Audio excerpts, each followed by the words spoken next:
Fair warning, this is a political video. 81 years ago today, March 22nd, 1945, the Allies walked into Dachau concentration camp. My father was one of them. I don't know if he did it on the 22nd or the 23rd, because there were two groups that sort of. But what I do know is that when the Allied soldiers liberated that camp, a fair number of them threw up by what they saw. It was a revelation. And of course, prior to this, the Nazis did everything they could to hide their atrocities. They marched people to their death further and further into Germany. Dachau, by the way, is right outside of Munich. But they also there were they couldn't clean it up, right? There were piles of corpses. My father was a photographer. He took pictures. He also wrote for his steelworkers union newspaper an account of his experience, which I may share online at some point. But I want you to know that this we talk about this, and it's in the history books. But in this age where history is trying to be, or people are trying to rewrite history, I'm a little concerned. And, you know, our present, uh, I draw a few parallels, but I'm not going to call our president a Nazi. He's certainly using the fascist playbook, and so are his minions. And that's clear, anybody who's understood. The thing about this is that, the and we can look to historians, but there are two groups, and I want to point this out. The historians that recognize what is happening are talking about it. You can look at people like Heather Cox Richardson and find out exactly, because it's her profession. What about the historians that disagree with Heather? I hate to be snide. I hate to be smug about it. But I think they just want it to happen, because it is impossible not to see the parallels.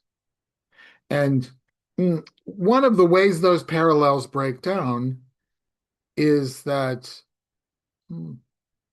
there were more intelligent people in the Nazi regime than in the American neo-fascist movement, supported, by the way, by Christian nationalists. And it's clear. I mean, I don't, these are just facts. And Christian nationalists want a theocracy. They want to usher in the end times because they want Jesus to come back, because living in this woke world is so unappealing to them. I, you know, the thing is, hey, Christian nationalists, Christianity lasted only a short time in fascist regimes, or it was used to completely control people, like in Spain. So here's a question. Which is it? Which is it? Are you being controlled, or is it doomed? Because the motive for the changes that they want to make, and who am I talking about? I'm talking about the people who were using the fascist playbook.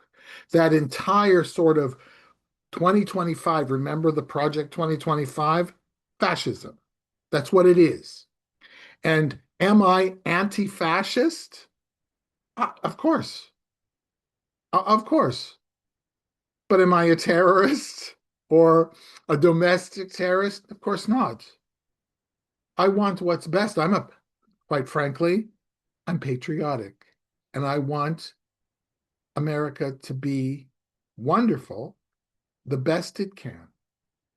So, over the past year, we have, and I say we because the world looks at Donald Trump, and while they understand that he doesn't actually represent all of America, the world thinks he represents half of us. Now we see that dwindling because he's not kept his promises and we're not great again.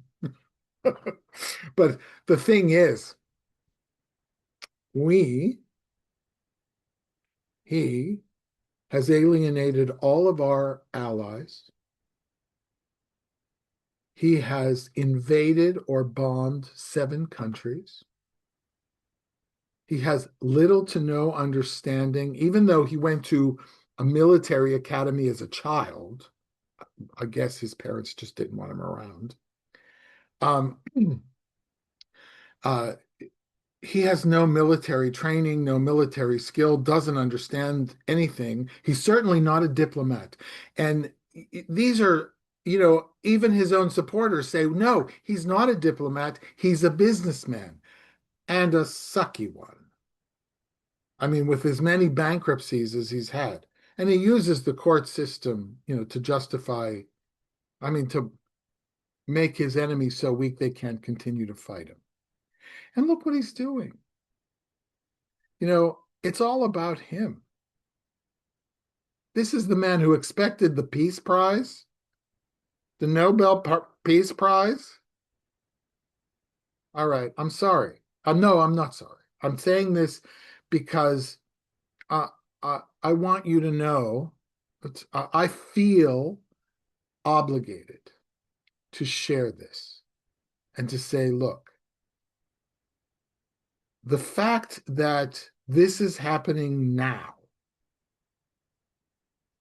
when virtually everyone who in living memory remembers the day that my father and his patrol or platoon mates walked into the Dachau concentration camp, which started, by the way, as a detention center for people who disagreed with the regime. Like, this just wasn't, it didn't start the way it ended. It was just, oh, well, we need to educate these people on how right we are, the Nazis, right? That's what they were saying. All right.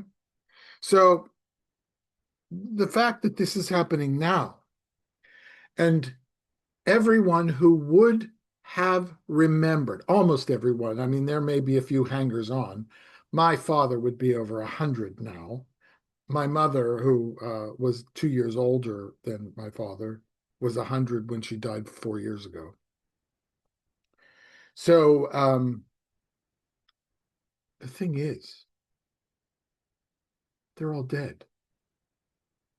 They can't say anything. And if you think they wouldn't be saying it, wake up. Wake up. I'm sorry. I'm not sorry, but I apologize if I've offended you. Perhaps you should think about it.